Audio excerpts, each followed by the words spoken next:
بات کو یاد رکھو مسلمانوں، اب اس ملک کی سیاست میں مسلمانوں کی کوئی سیاسی اہمیت نہیں رہی۔ اگر یہاں پر کوئی بیٹھنے والا کانگریس پارٹی کا ہے یا پھر کوئی جنتا دل کا ہے یا کسی اور پارٹی کا ہے، تو میں تم کو اپنے بھائی کے طور پر کہہ رہا ہوں تو تمہاری کوئی عزت نہیں ہے ان پارٹیوں میں، یاد رکھو تمہاری کوئی عزت نہیں ہے۔ تمہاری عزت صرف اتنی ہے کہ تم الیکشن کے وقت ان کے لیے ووٹ ڈالو۔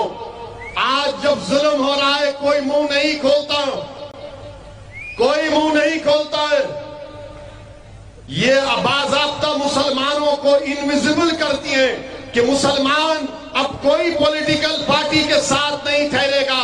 میں مبارکباد دیتا ہوں بھارت کے پردھان منتری شری نریندر مودی کو کہ آپ نے 8 سال میں،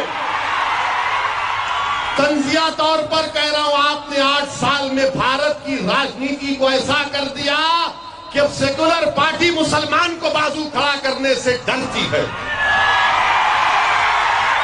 مگر یاد رکھو، کیا تم کو سیاسی پارٹی کی ضرورت ہے یا تم کو اللہ کی ضرورت ہے؟ کیا تم کو رسول اللہ صلی اللہ علیہ وسلم کی غلامی کی ضرورت ہے یا ان ناکارہ لوگوں کی غلامی کی ضرورت ہے؟ تو پھر آپ اس کا کیسے کام کریں گے؟ اگر آپ یہ سمجھیں گے کہ نہیں یہ ہے نا، ارے کوئی نہیں ہے تمہارا، یاد رکھو تم میرا ساتھ مت دو، مجھے کوئی پرواہ نہیں ہے، میں دیوانوں کی طرح لڑتا رہوں گا جب تک اللہ زندہ رکھا، لڑتا رہوں گا۔ میں تو اللہ سے یہی دعا کرتا ہوں جو فاروق اعظم نے دعا کی کہ یا اللہ اگر موت آئے تو شہید کی موت اسد الدین اویسی کو آئے، میں موت سے نہیں ڈرتا۔ مگر میری اس بات کو ذہن نشین کر لو مسلمانوں کہ بھارت کی راجنیتی میں اب تمہاری کوئی اہمیت نہیں ہے۔ تمہاری اہمیت کب ہوگی؟ جب تم ایک سیاسی طاقت بنو گے۔ کیسی طاقت بنو گے؟ جب تم ووٹ لو گے۔ تم تو ایک اے ٹی ایم کی مشین بن چکے ہیں کانگریس کے لیے، جے ڈی ایس کے لیے، بی جے پی کے لیے۔ یہ ڈرا کر تم کو ووٹ حاصل کر رہے ہیں۔ آپ کو کیا مل رہا ہے بتاؤ میرے کو، کیا مل رہا ہے آپ کو؟ کچھ نہیں مل رہا ہے۔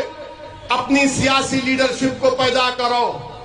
اگر اسد الدین اویسی ٹھیک نہیں ہے تو تم قابل بنو، تم نیک بنو، تم لیڈر بنو، میں تمہارے پیچھے کام کرنے کو تیار ہوں۔ مگر یاد رکھو میری اس بات کو، نوجوانوں، بزرگوں، میری عزتدار ماں اور بہنوں، بلقیس بانو کو تم کیا جواب دو گے؟ کیا بلقیس بانو تمہاری بیٹی نہیں ہے جس کی عصمت ریزی 11 لوگ کرتے ہیں؟ 3 سال کی بیٹی کو اس کے سامنے مار دیتے ہیں اور اس کے قاتلوں کو بی جے پی چھوڑ دیتی ہے تو کوئی سیکولر پارٹی اس کی مذمت کرنے تیار نہیں، کوئی تیار نہیں ہے۔ میرے عزیز دوستوں اور بزرگوں، یہ ملک امبیڈکر کا ملک ہے،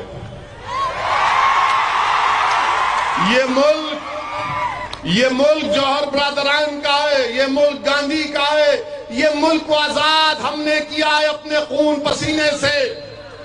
اس ملک کو انگریزوں سے آزاد مسلمانوں نے سب سے زیادہ قربانی دی، اس وقت نہ آر ایس ایس تھی نہ بھاجپا تھی۔ یہ سب کے سب تو بعد میں آئے، مگر یاد رکھو یہ ملک کو آزاد علامہ فضل خیر آبادی کی قربانی سے ہوا، محمود الحسن کی قربانی سے اس ملک کو آزادی ملی، حسین احمد مدنی کی قربانی سے اس ملک کو آزادی ملی۔ اس ملک کو آزادی صرف یہ 1925 کے بعد جو لوگ آئے نہیں، جنہوں نے پسینہ بہایا وہ ہیرو بن گئے، جنہوں نے خون بہایا وہ زیرو بن گئے۔